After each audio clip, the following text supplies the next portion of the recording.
आप सब, I hope आप सभी अच्छे होंगे। आप सभी का हिंदी की क्लास में फिर से बहुत बहुत स्वागत है। हमने हमारा सेकंड हिंदी प्रभा बुक का सेकंड चैप्टर पढ़ा था, नकल करना बुरी बात है। हमने उससे यह शिक्षा ली थी कि हमें किसी की नकल नहीं करनी चाहिए। किसी की कोई भी जिस काम में माहिर हो जो हो उसकी हमें नकल नहीं करनी चाहिए। तो हमने उसे नकल करना बुरी बात है के बारे में पढ़ा था। तो आज हम बुक का थर्ड चैप्टर है दानवीर करण, मतलब जो दानवीर था, जो दान देने वाला करण था, उसके बारे में आज हम पढ़ेंगे, दानवीर करण के बारे में। तो चलिए पाठ के बारे में। प्रस्तुत पाठ में हमें दानवीर करण के बारे में यह जानकारी दी गई है कि युद्ध भूमि में घायल होने के बावजूद भी उन्होंने अपने सोने के दांत को साधु रूपी श्री कृष्ण अर्जुन को दे दिया।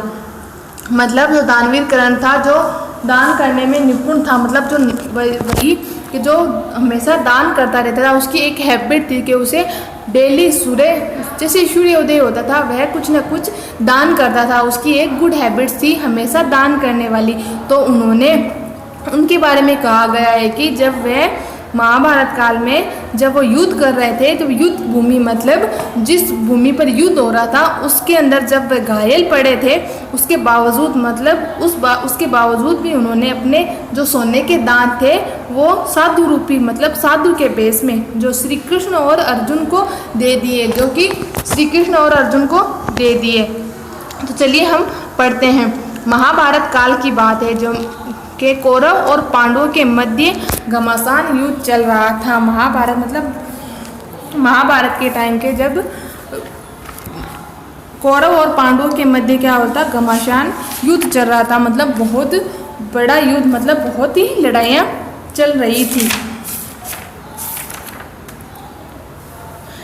इसमें मतलब ये कौरव और पांडवों के मध्य बताया गया है। मतलब कौरव और पांडवों के बीच में जो युद्ध चल रहा था उसके बारे में कहा गया है। कौरव कौन थे? कौरव थे धृतराष्ट्र के 100 पुत्र थे, जिन्हें कौरव के नाम से जाना जाता था। कौरव जो थे वो धृतराष्ट्र के 100 पुत्र थे, जिन्हें कौरव के नाम से जाना जाता था। और पांडव था जो पांडवों को एक पांडव नाम राजा था, उनके 5 पुत्र थे। 5 पुत्र थे, उन 5 पुत्र को पांडवों के नाम से जाना जाता था। तो कौरव और पांडवों के मध्य ना दोनों के बीच में घमासान युद्ध मतलब बहुत फाइट चल रही थी, लड़ाई चल रही थी, उनके मध्य युद्ध चल रहा था। कौरवों के सेनापति महारथी कर्ण थे। कौरव मतलब जो कौरव थे ना, धृतराष्ट्र के जो 100 पुत्र थे, उनके सेनापति महारथी कर्ण थे। महारथी जो सेना का संचालन करता है ना, एक गाइड करता है ना सेना को, है ना, एक टीम का जो एक जैसे क्लास में कोई मॉनिटर होता है जो पूरी क्लास को सेट करता है, जिसे सेनापति होता है जो पूरी सेना को क्या करता है, गाइड करता है, तो उसे सेनापति कहते हैं। जो सेनापति महारथी कर्ण थे, जो उनका सेनापति था ना वो महारथी कर्ण थे। अचानक कर्ण के रथ का पहिया जमीन में धंस गया। युद्ध करते करते सडनली क्या हुआ, कर्ण का जो रथ का पहिया था, मतलब जिस रथ पे वह युद्ध कर रहे थे, जिस रथ पे वे बैठे थे, उसका पहिया मतलब जो पहिया था वो क्या हुआ, जमीन में धंस गया। मतलब जो मिट्टी वो जो जमीन थी युद्ध भूमि, उसमें क्या हुआ, वो पहिया धंस गया। कर्ण रथ से उतरकर नीचे आए। जो कर्ण थे जो रथ पर बैठे थे, उन्हें वो क्या करें, वो रथ से उतरकर नीचे आए और जमीन से पहिया निकालने का प्रयास करने लगे। जमीन में जो पहिया धंस गया था उसे निकालने की कोशिश कर रहे थे, उसका प्रयत्न कर रहे थे। तो भगवान श्री कृष्ण की आज्ञा पाकर अर्जुन ने कर्ण को एक ऐसा बाण मारा।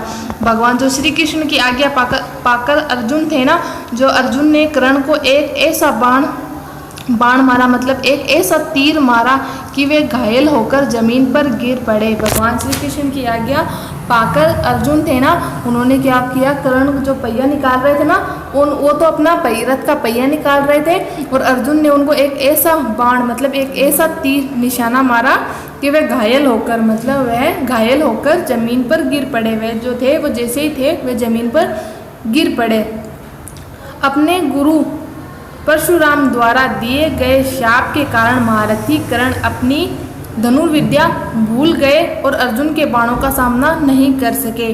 जो कर्ण थे, है ना, जिन्होंने अपनी बाण विद्या मतलब जो धनुष चलाने की जो शिक्षा थी, उन्होंने अपने गुरु परशुराम से प्राप्त की थी, लेकिन कुछ कारण के परशुराम द्वारा उन्होंने एक शाप दिया था। परशुराम ने कोई कर्ण को शाप दिया था। उस शाप के कारण क्या हुआ, उन्होंने अपनी धनु विद्या भूल गए थे। मतलब जो तीर चलाने की जो विद्या, जो शिक्षा थी, जो उन्होंने प्राप्त की थी, वो क्या थे, वो भूल गए थे और वे अर्जुन के बाणों का सामना नहीं कर सके। जो अर्जुन था ना, वो क्या हुआ, उनके बाणों का सामना नहीं कर सके क्योंकि वो अपनी धनुविद्या भूल चुके थे। इस कारण वे घायल होकर जमीन पर गिर गए थे। अत्यधिक घायल होने के कारण वे मरणासन अवस्था में युद्ध भूमि में पड़े हुए थे। अत्यधिक घायल मतलब वे बहुत बुरी तरीके से घायल हो गए थे। इस कारण वे मरणासन मतलब मरने की स्थिति में वो क्या थे, युद्ध भूमि में गिरे पड़े हुए थे। जो जहाँ पर युद्ध चल रहा था उस भूमि में, उस धरती पर वे गिरे पड़े थे। वे अत्यधिक घायल थे, जो सिर्फ मरने की स्थिति में थे। महावीर कर्ण की दानशीलता दूर दूर तक प्रसिद्ध थी। महावीर कर्ण, जो कर्ण था ना, उसकी जो दानशीलता मतलब दान देने की जो आदत थी ना, वो डेली दान करते थे ना, उनकी जो दानशीलता वो दूर दूर तक प्रसिद्ध थी। वो मतलब फेमस थी, दूर दूर तक थी वो फेमस, बहुत ही फेमस थी।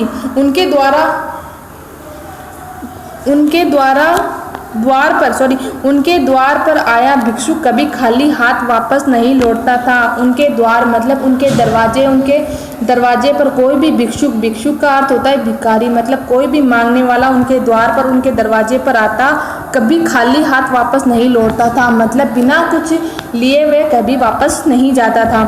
श्री कृष्ण ने कर्ण की दानशीलता की परीक्षा लेने का विचार किया। जो श्री कृष्ण थे, जो कर्ण जो अर्जुन को, कर्ण को जो तीर मारने का आदेश दिया, तो श्री कृष्ण ने क्या कहा कि देखते हैं कर्ण कितना दानवीर है। उन्होंने एंड मोमेंट पे श्री कृष्ण ने कर्ण की दानशीलता की परीक्षा लेने का विचार किया। उनके मन में विचार आया कि अभी इनका एंड मोमेंट मतलब जो इनका अभी ये घायल पड़े हुए हैं, देखते हैं ये कितने दानवीर हैं, चलो इसकी परीक्षा लेते हैं, चलो देखते हैं कि ये कितना दानवीर है। वे अर्जुन से बोले, मतलब जो उनका टीम में था ना, उस अर्जुन को उन्होंने बोले, अर्जुन चलो। श्री कृष्ण बोले अर्जुन को कि अर्जुन चलो, अब यह देखें कि कर्ण वास्तव में कितना दानी है। चलो हम अब ये देखते हैं कि ये रियल में कितना दानी है, ये कितना दान कर सकता है। अर्जुन और श्री कृष्ण ने साधुओं का वेश धारण किया और महारथी कर्ण के पास जाकर बोले, मतलब साधुओं का वेश, जो साधु वेश होता है ना, तो श्री कृष्ण और अर्जुन ने क्या कहा कि अपने साधुओं का वेश जो था वो उन्होंने धारण कर लिया, मतलब साधुओं का वेश उन्होंने पहन लिया। जो साधुओं के कपड़े होते हैं ना, उस वेश में वह आ गए। और महारथी कर्ण, मतलब जो महारथी कर्ण था, जो युद्ध भूमि में घायल पड़े थे ना, वहाँ जाकर उनके पास जाकर बोले, दानवीर कर्ण हमें बहुत भूख लगी है। उन्होंने दानवीर कर्ण से कहा, दानवीर कर्ण हमें बहुत भूख लगी है, हमें कुछ खाने को दो, हमें बहुत भूख लगी है। कर्ण ने कहा, मैं इस समय युद्ध भूमि में घायल पड़ा हूँ। कर्ण ने कहा कि मैं तो अभी इस समय युद्ध भूमि में घायल पड़ा हूँ, इसलिए आपको यहाँ भोजन करा पाने में असमर्थ हूँ। इसलिए आपको, मतलब मैं इस अवस्था में नहीं हूँ कि मैं अभी आपको भोजन करवा सकूँ, या मेरी अभी इतनी पोजीशन नहीं है कि इस हाल में नहीं हूँ कि मैं अभी आपको भोजन करवा सकूँ। हाँ, मेरा एक दांत सोने का है। कर्ण ने कहा, हाँ मेरा एक दांत सोने का है, वह मैं आपको दे देता हूँ। मतलब जो कर्ण का था, जो एक दांत था ना, वो क्या था, सोने का था। तो उन्होंने कहा,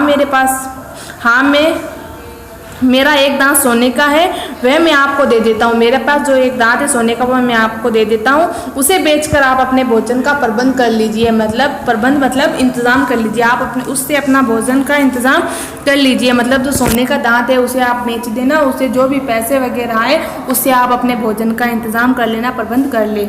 इतना कहकर कर्ण के पास ही पड़े एक पत्थर से अपने सोने का दांत तोड़कर साधु वेशधारी अर्जुन और श्री कृष्ण को दे दिया। इतना कहकर, मतलब वह बोले, मेरा दांत जो सोने का है मैं वो आपको दे देता हूँ, उसे बेचकर आप अपने भोजन का इंतजाम कर लीजिए। इतना कहकर कर्ण उन्हें अपने पास वहाँ जिस भूमि में वे घायल पड़े थे ना, वहाँ पर एक पत्थर पड़ा था। उस पत्थर से अपने सोने का जो दांत था उसको तोड़ा, और तोड़कर उस दांत को साधु में वेश में जो श्री कृष्ण और अर्जुन थे ना, जो साधु का वेश धारण किए हुए थे, उन्होंने अपना जो दांत था वो किसको, अर्जुन और श्री कृष्ण को दे दिया। जो अपना मतलब घायल अवस्था में भी उन्होंने उन भिक्षुक के बारे में सोचा। उन्होंने क्या करा, अपने घायल पड़े हुए अपने पास जो पत्थर था उस पत्थर से अपना दांत तोड़ा और उस दांत को, टूटे हुए जो सोने का दांत था, उसे अर्जुन और मतलब भिक्षुक को दे दिया जो अर्जुन और श्री कृष्ण थे।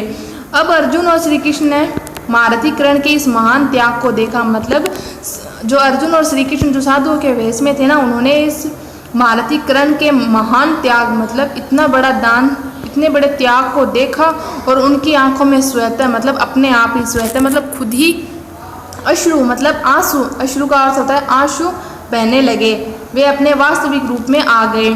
अब अर्जुन और श्री कृष्ण ने ये जब देखा कि कर्ण ने इतना बड़ा दान किया है, इतना बड़ा त्याग किया है, तो उनकी आंखों में अपने आप ही आंसू आने लग गए, अपने आप ही उनकी आंखों में आंसू आने लग गए और वे अपने वास्तविक रूप में आ गए। मतलब जो उनका वो रियल रूप था, जो उनका असली रूप था ना श्री कृष्ण और अर्जुन का, वह उसी रूप में आ गए, क्योंकि उन्होंने उनका इतना बड़ा त्याग देकर उनकी आंखों में आंसू रुक नहीं रहे थे, वे अपने वास्तविक रूप में आ गए। श्री कृष्ण कर्ण से बोले, जो श्री कृष्ण थे, जो कर्ण था ना, जो घायल पड़ा, युद्ध भूमि में घायल पड़े हुए थे, तो श्री कृष्ण कर्ण से बोले, धन्य हो कर्ण, मतलब धन्य हो कर्ण, तुम्हारे जैसा दानी न तो अब तक हुआ है और न ही होगा। श्री कृष्ण थे जो कर्ण से बोले, जो घायल थे ना, उनको बोले कि भाई आज तक तुम्हारे जितना दानी, मतलब तुम्हारे जितना दानी न तो है, मतलब न तो है, न ही होगा, न ही अब तक हुआ है, न कभी पास्ट में ऐसा था, न फ्यूचर में, न प्रेजेंट में। आपके जैसा जो दानी है वो कभी भी नहीं, न था, न है और न ही होगा। आने वाले युगों, मतलब आने वाले जो युग, जो आने वाले साल होंगे ना, तक दानवीर महारथी के रूप में जाने जाओगे। मतलब आने वाले पीढ़ियों दर पीढ़ी तक आप दानवीर के नाम महारथी के रूप में जाने जाओगे। मतलब उनकी एक रह गई थी कि आप आने वाले कई युगों में, कई वर्षों में, जब से पीढ़ी दर पीढ़ी जैसे जैसे आएंगी, लेकिन आपका नाम दानवीर कर्ण के नाम से आप जाने जाओगे। आप अपनी दानशीलता के नाम से जाने जाओगे। आप जितना दानशील, न तो दानवीर न तो आज तक कभी था, न कभी है और न ही कभी होगा। तो उनका एक थी कि उनकी एक प्रसिद्धि उनको मिल गई थी दानवीरता के कारण। हर इंसान में एक न एक गुण होता है जो जिसके नाम से वह जाना जाता है ना। तो वैसे ही वो जो दानवीर, जो कर्ण थे, वह अपनी दानवीरता के नाम से जाने जाते हैं। वो आज भी हम उनको दानवीर कर्ण के नाम से जाने जाते हैं, है ना। अगर आपको ये स्टोरी समझ में आई है तो बच्चों प्लीज़ मुझे बताना इस स्टोरी को आप, ठीक है ना। अगर कुछ नहीं समझ में आया तो हम इसको दोबारा इंजॉय करके पढ़ेंगे, है ना। अगर कुछ नहीं भी समझ में आया ना तो प्लीज़ आप मुझसे दोबारा पूछना इस बारे में। ओके बच्चों, बाय।